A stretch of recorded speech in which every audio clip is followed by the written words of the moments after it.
What is up, YouTube? Welcome back to another video. Today we're going to react to Kyle Kur, one of the strongest powerlifters out there at the moment. I saw he competed not too long ago, was trying to break a raw world record, seemed to injure himself. So we're going to just react to one of his squat sessions leading up to that meet. I'm not sure exactly what numbers he did, so I'm not really good. I just saw that he did a 290 kilo raw bench press, which is absolutely crazy. This guy, I used to watch him a few years ago. Back then he was focused on bodybuilding, so he became an IFBB pro, realized he likes lifting weights a bit too much. And then just turned pro in powerlifting. So we're gonna watch this squat session, see how it looks, how heavy this guy can actually squat. From what I've seen, it's absolutely crazy. So let's get into it.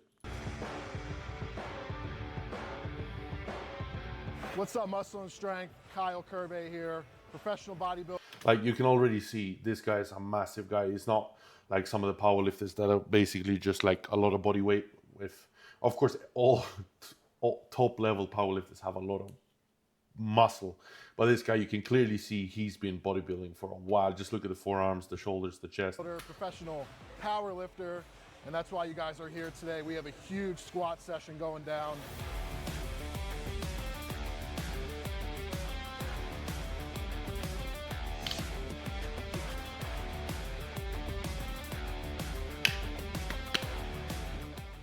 So I'm getting ready for my 50-mile bike race. Yeah, so I start every workout with just a little bit of cardio. Definitely see doing a little bit of treadmill work before the session, not as a good idea, just to get the blood flowing. Of course, nothing you tire yourself out, because a lot of people just put, okay, I'm gonna do treadmill before my training and then go 40 minutes of absolute craziness. No, you do not want to fatigue yourself. You're only doing this to warm your body up and get with ready. Some lower back tightness throughout the past couple weeks. My chiro said to stay away from the bike and to do a treadmill on an incline, and that's going to activate the glutes. You know, just get my heart rate up, get the blood flowing before we head into warm-ups. So you can clearly see his legs are massive as well.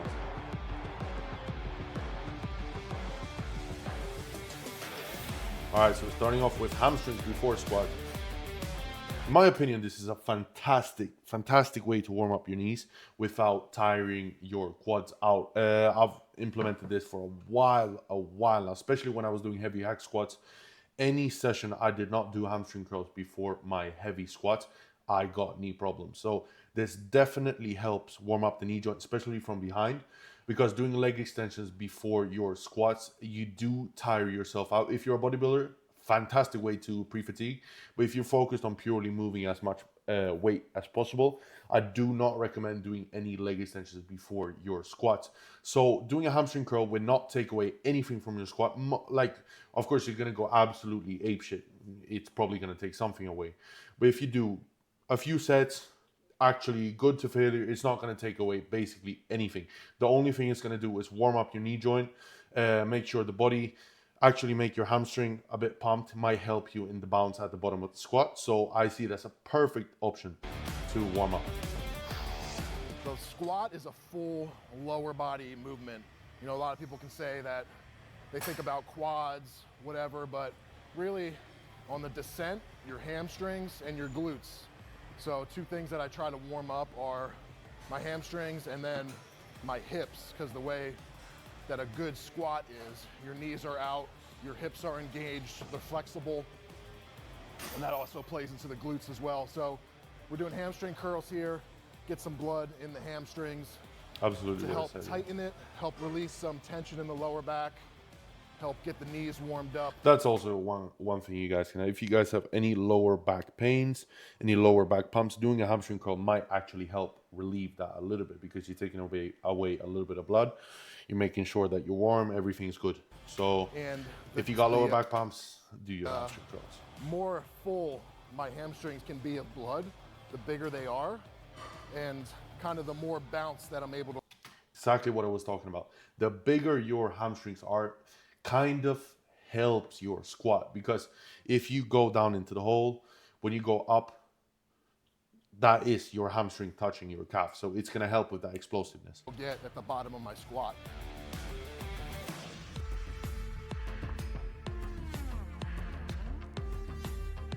I'm not sure if he's just doing a few warm-ups, but if you like to get your hamstring work done, you can actually absolutely do them before The squatting. thing with No problem. powerlifting is like, you want every single rep to look the same. And the reason for a deload in powerlifting and why there's so much fatigue is because your form has to be absolutely perfect. So when you start to fatigue and things start to fail, it's not so much like the muscle, but it's more so just that your form is not as good as it was. Like, form is so important with powerlifting, because I mean, in the sport, it's a squat, bench, and a deadlift. Like, that's it. It's 3 movements. Absolutely agree. If you're powerlifting, the first thing you need to focus on is perfecting your form and go from there. If you just go by lifting as much weight as possible, you will reach a limit. That will be it. You can hit absolutely fantastic numbers having shit form, but it's going to be, you're not going to get any past that. You need to perfect your form and actually get good at doing that, because the margin of progress is much, much higher with good form. If you look at all the top level squatters, top level bench pressers, top level deadlifts, they're all good form.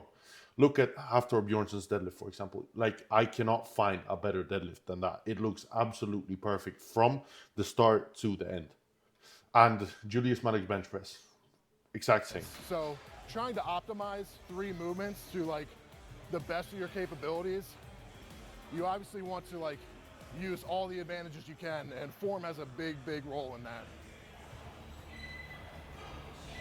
One of my favorite warm-ups is just sitting in a deep squat position, just allowing my body to be here, feeling all. You guys should definitely take example of how much this guy warms up to not even starting his first warm-up. A lot of you guys just say, okay, squat day, go straight away, put 60 kilos on the bar. No, it goes a lot behind that when you're squatting heavy. You need to make sure everything's warm. The feeling. Not only your legs, your upper body as well. It's not only your lower body holding the weight, you're holding weight with your whole body. Kind of getting loose, getting rid of all the little tweaks and stiffness, getting my body ready to be in this position for at least an hour. It's very yoga-like, if you've ever done yoga. They kind of just want you to get into a position and just whatever feelings come and go. Doing some kettlebell hip shifts now. Opening up this leg, stretching this adductor.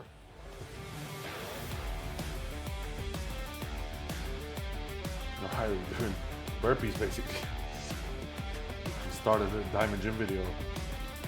Like you guys see, warming up the shoulder, everything. Especially with guys this big, happens to me as well. Like, holding the bar in a squat is very, very, very difficult because of shoulder mobility. Because the more muscle you have in your upper body, the harder it's going to be to get back. Like, this is the furthest back I can get. And that's why you need to warm up before doing your squats. You need to make sure, because you cannot do a squat holding the bar like this. You need to be stable. You need to make sure that your wrists are not in pain, that your wrists are basically straight. Everything has to be on point. Everything in your upper body as well. I got a nice sweat going. That's exactly what we want before we even get into the squat warm-ups. Please tell me that's not the first warm-up. All right. If you would have started with 170, I would have clicked off the video already. That would have been way too crazy. Like, you guys see what I'm talking about. Like, you can clearly see this guy has some shoulder mobility problems, but that just from being such a big guy is not something he will never be able to hold the bar like this, like some powerlifters do. That's just because of the amount of muscle mass the guy has. A lot of you, like, if you have a power rack like this, you guys can see that it goes in. You can definitely put it like that. If he would have done this in a normal squat rack, when he would have put the bar in or out, he would have hit his fingers and cut his fingers. That's why he has to do it in a rack like this. ¿Te imaginas crear tu propia web diciendo simplemente quiero esto? Con Wix puedes hacerlo. People see you here, they know something's about to happen. You got everybody looking at you. They're still looking at you. People know something's about to go down. They're looking at us. We got a production going on. I think maybe it's because we're just so good looking. Yeah. I mean, I could see the shine off that jawline from all the way over there, man. That thing will cut you. Gonna go plate by plate with warm-ups. Before I get into it, I normally always do some salt just to make sure my contractions are the best they possibly can be and to prevent cramping. This guy definitely seems to know what he's talking about. He's being on point with everything. He's done basically an hour warm-up. He's drinking basically salt out of the tub. Everything's preparing. But I mean, that's what you gotta do to be top level. So.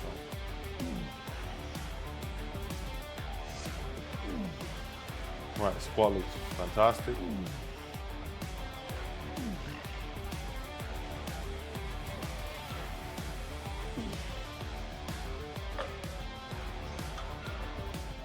Hey, it's a huge energy saver. All right, so we having got this man around. 120 This dude's kilos so on the bar. helpful, Let's man. see.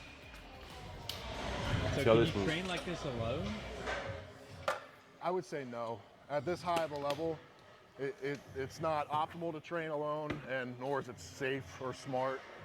Because so his job essentially is I have a set workout to do, but I'm an athlete. I'm gonna push my body till it can't go anymore.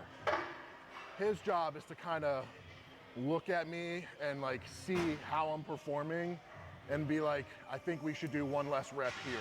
I think we should do one less set here. Hey, this is looking a little weird, fix this. So today might be one of those days just because what we're about to do is super heavy and super taxing, even though it's just one rep. I'm I still getting have excited back to see down the sets squat. after that. So the energy, depending how it goes, but we'll see. 120 kilos. All right, moving smooth, easy. You guys can clearly see the amount of mass the guy has in the legs.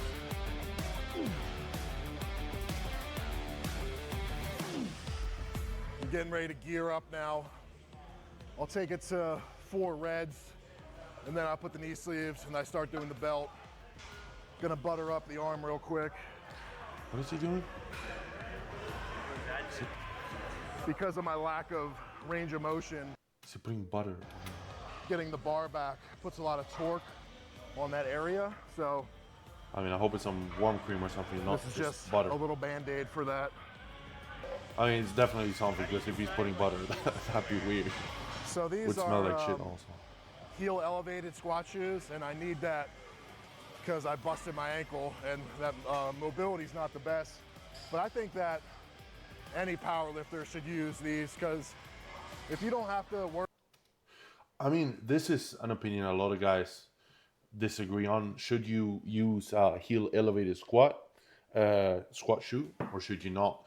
Like, in my opinion, a lot of guys like this have a bit of trouble with, of course, mobility. I personally have a hard time. I'm working on trying to do it without a squat shoe, just to be able to actually work and make it flat, because when you have a flat shoe, you're going to be a lot more stable.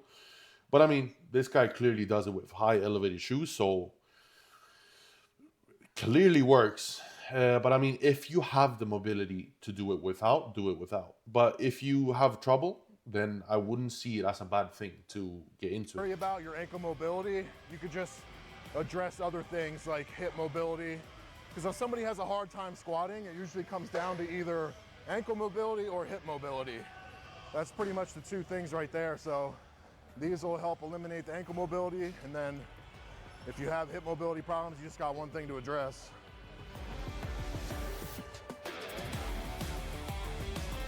All right, so 220 kilos.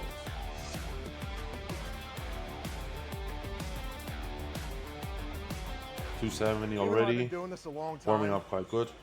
You kind of make mental corrections with every warm up. And that's the importance of warming up.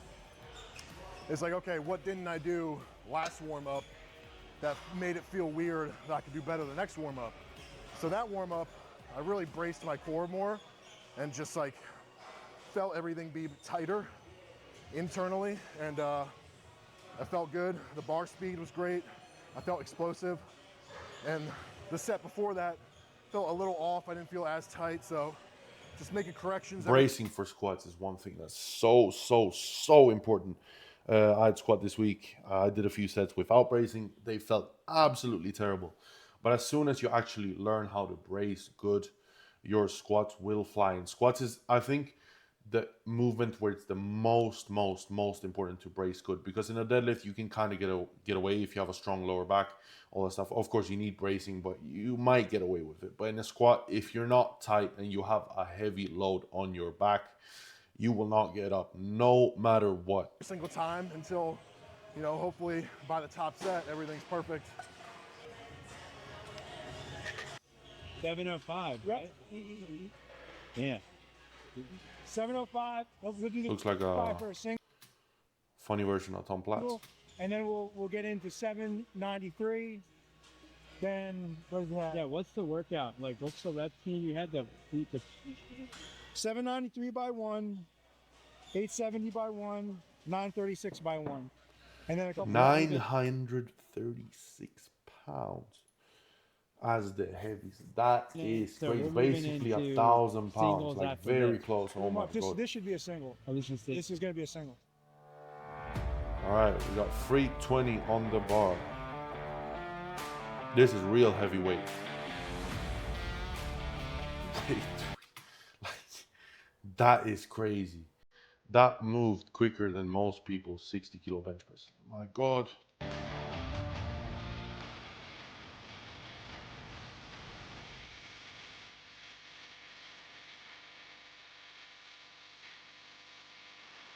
This guy clearly shows you guys that you do not have to be a fat slope to be a powerlifter. You can be big, you can be decently lean, athletic, and have basically a world record. Like, you do not need to be fat to be a powerlifter. That's not an excuse. This will be the first of 3 singles leading up to the PR. This is 793 pounds. After this, we have 870, and then the PR after that. Headphones are in. Time to get a little fired up, baby, you know what I'm saying? Turn that swagger on a little bit. Right, 360.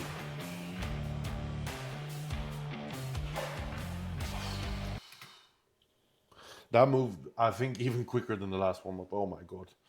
360 kilos and it moving in less than a second. That is crazy. It's about as good as it could have been right there. Feeling really confident. No after spotter, that. no nothing. All right. How much do we got on now? I'm just going to tell them how we're going to do this. You do your thing. Don't worry about it. I don't think we need that many guys. It's just a practice for 936. Okay. And then you two on the ends, you two on the ends. Having a guy like that is absolutely fantastic. Just making sure you are, the only thing you have to focus on is the set, and that's it. Because when you are moving weights like this and you have to be all around asking people, can you spot me? Can you spot me? That really messes up your groove. But if you have somebody helping you out, like, all right, do this, do this, do this, and the only thing you have to do is get in front of the bar, take it out, squat down, and get up. A lot less stress, and you can be so much more focused. Really good that this guy has a guy helping. 870 pounds. All right. 390 kilos. This is real weight right here. All right, let's see. Oh my god. See, no We only bleeding. got a couple more pounds than that to go. Bleeding, and it's a warm up. Crazy. 390 kilos as a warm up. Just think about that for a second. And he's bleeding. 936 up next. Really? Yeah, is that normal? How bad? Not bad. Yeah, that's probably only the second time it's ever happened. Are you serious? Yeah. Why does it happen? Blood pressure. Blood pressure. Whatever he's gonna say now. Blood pressure. When you brace really tight, the point of doing that is it's called And of course, Valsalva. effort. And you're increasing A your mix of internal both. pressure, your internal blood pressure as well, and that can cause a nosebleed. That's why my eyes get super red.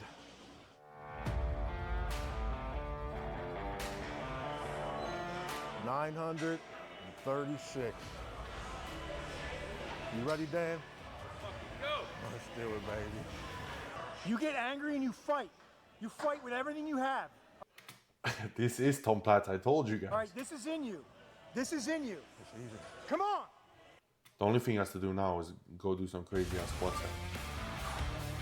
I think Tom Platz would be very disappointed of a one rep set. Right, 425 kilos. We got 1, 2, 3, 4 people squatting. 5. All right. Oh god.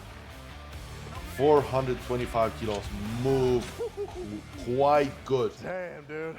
Quite good. That is Hey, how'd that crazy. move? It look good? Solid depth, everything? Hell yeah. And really deep as well. Oh, man. Mental. Damn, I would have liked that to have been a little easier, but I'll have to watch that back. And still complains that it's not. Like, bro, you just squatted 425 kilos and it looked basically easy. Just be happy and go home, have a sandwich or something. So this is honestly the hardest part of the workouts, is like after the hype is over of the heavy single, but you still have a couple of sets to do after. Fully agree with This him. is what sucks. The worst, because when you come into your session and you have like this heavy top set that you're so excited about, you get it done and then you're like, oh, I still got 4 sets left. Still lighter, right? You're like, you're not in the mood. Those sets, even if they're lighter, they will probably feel heavier just because you're not so focused. I mean, it is what it is.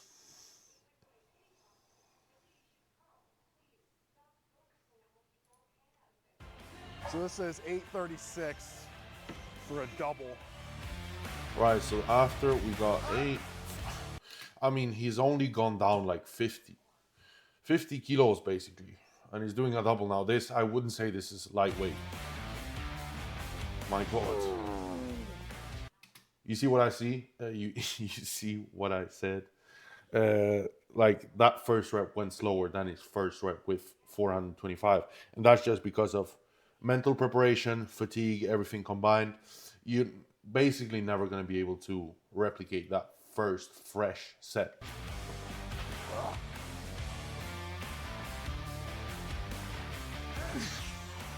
Still went very smooth though. Yeah, first one was sketchy, but form was off. When the form is Exactly. off with this much weight, It's dangerous. off, It's dangerous. Well, we cleaned it up the second one. I might be good at that. All right. Yeah, that was getting steady a little bit. How many did they want you to do after that? Another one? One more double, but like, I just don't. I don't think it'd be worth it based on how my. That's a very good thing. If you guys come in and you feel like, okay, this is not my day. I've done 2 sets. I have 2 left. But you're really not into it. You feel like the only thing that can happen is bad. Just take a rest. Nothing's going to happen. It's 4 reps. Like, by you saving yourself sometimes, you actually might get stronger instead of doing the extra work. Just because you did your good sets, you're like, okay, I'm done. That's it. Let's move on to the next thing. Let's move on to whatever accessories you have, instead of just risking for so little reward. Form broke down on that one. It's like, because when your form breaks down somewhere, like that was maybe my bracing, your body still does the movement, like whatever is necessary for the movement. So somewhere else in your body has to pick up for where your form broke down somewhere else. So like, if your core breaks down, it can affect your knees or your back or whatever. So, all right, muscle and strength. You guys made my nose bleed. We just had a great squat session. 936 pound squat PR. Puts us in a really good spot for my meet in a few weeks. Did a back down set with 830 pounds. I'm pretty smoked, but man. I mean, I'm gonna check for you guys awesome if there is any clips of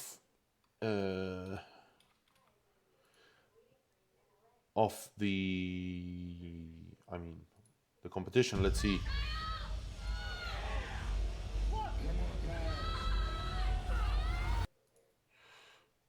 All right, let's see if there is something.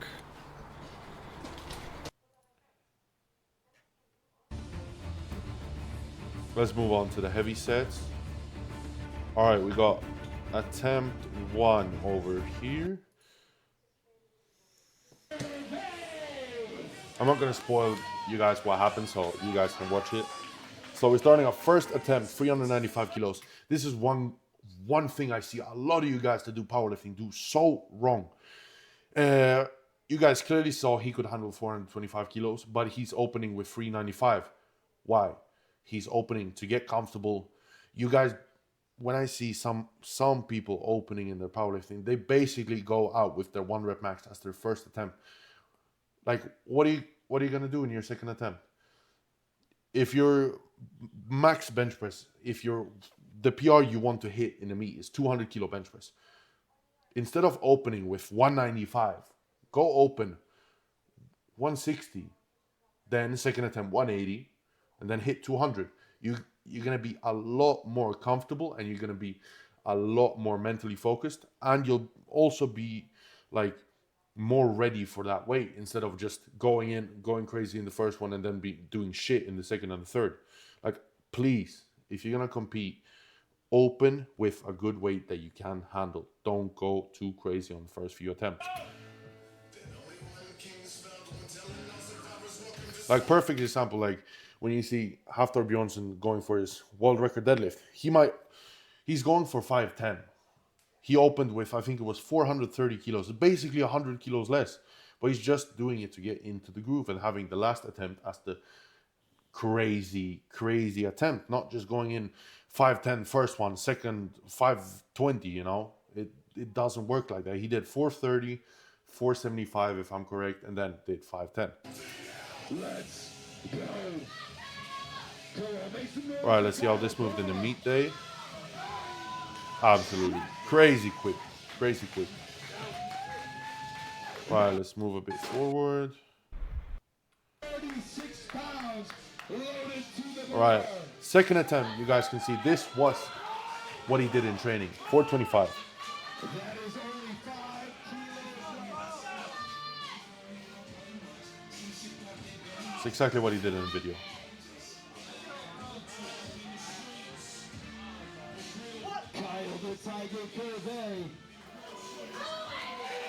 Moved quite good, honestly. Like, looks like he might have lost a little bit of bracing, but very good. Now, let's see the third attempt. In my opinion, this is a very big jump, 440 kilos, but the guy tried to go for a world record, so.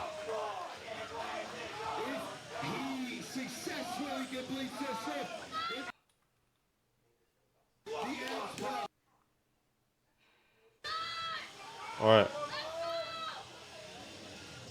Let's see.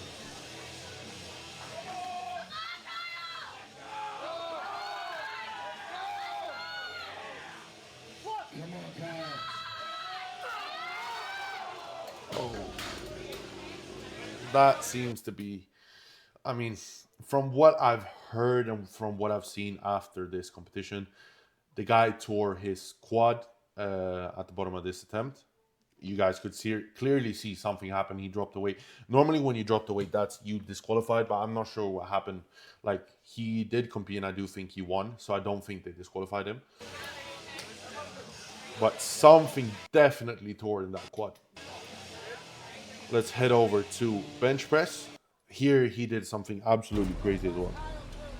Like, just have that in mind. He tore his quad and kept going and still won the competition. This is like incredible.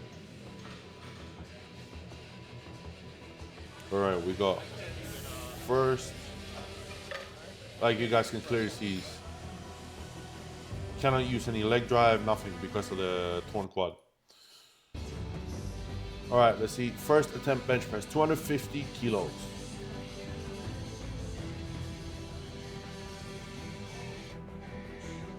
All right. Super easy. Very easy. That's exactly what I told you guys. Like, open with a considerate weight. Don't go too crazy. He knows exactly what he's doing. Right, second attempt. 275 kilos.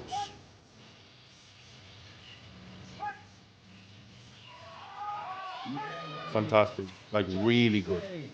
Went basically flying.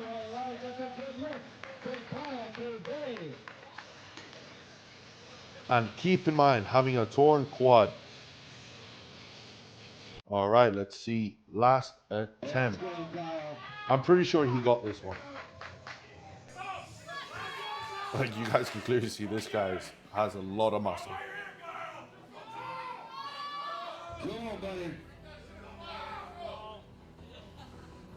All right, 290 kilos, basically 300.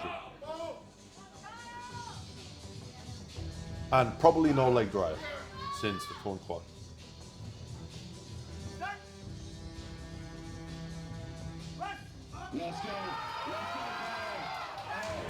Absolutely crazy. Went very good. 290, no leg drive. This guy, if he went into a bench only meet before doing this squat, he probably would have done 300 raw, no problem. No problem. All right, let's see the last. Deadlifts.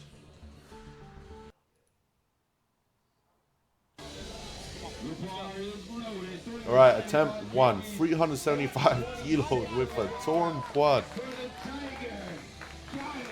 I mean, when things like these happen and you're like at competition day, I fully understand why he would keep going, like as just a mental aspect. Like, you should not do this. Like, if you tear something, please do not keep going. But I understand the adrenaline, the prep of wanting to beat a world record, already going there. Is probably not in his hometown. He's probably so hyped up that he probably doesn't even feel the quad way too much. It's probably going to be afterwards. But safety-wise, do not do this at all.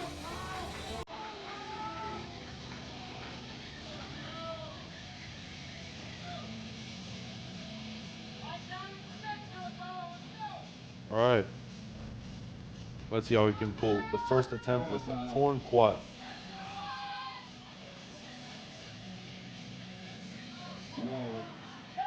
Super easy. Nice work. Very, very easy.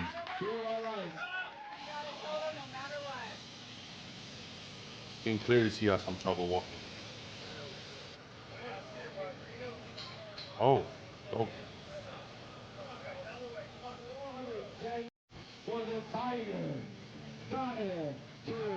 Right, second attempt, 410 kilos. Very good as well. Very good as well.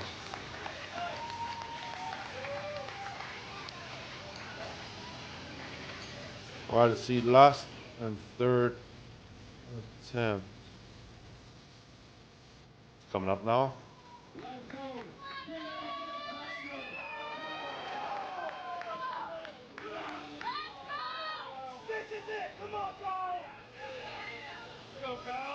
Let's see.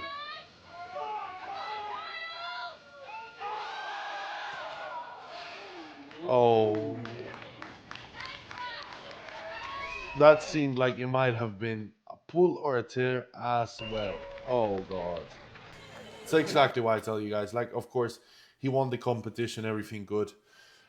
But he probably came out there with a torn quad, a torn hamstring, and a long way to go without training squats. So, was it worth it?